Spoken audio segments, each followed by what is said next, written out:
Ramai yang kecewa bila jeragat, pigmentasi atau tompok hitam di muka tak juga hilang walaupun dah cuba pelbagai produk.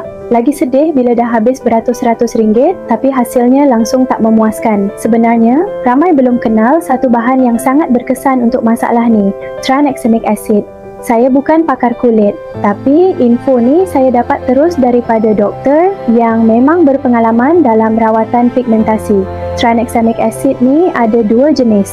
Satu jenis sapuan macam serum atau krim dan satu lagi jenis makan, biasanya untuk kes yang lebih teruk macam melasma degil. Kalau masalah anda masih di peringkat awal, guna secara sapuan pun dah cukup bantu kurangkan kesan gelap dan cerahkan balik kulit. Tapi kalau dah lama sangat tak nampak perubahan, mungkin masa untuk jumpa doktor dan bincang rawatan yang lebih sesuai. Yang penting, faham apa kulit perlukan dan jangan ulang kesilapan yang buat kulit makin kusam. Kalau anda nak tahu cara guna bahan ni dengan selamat dan tip-tip penting elak kesilapan biasa, teruskan tengok sampai habis. Jangan lupa like, follow and subscribe untuk lebih banyak info kulit dan kecantikan yang mudah difahami.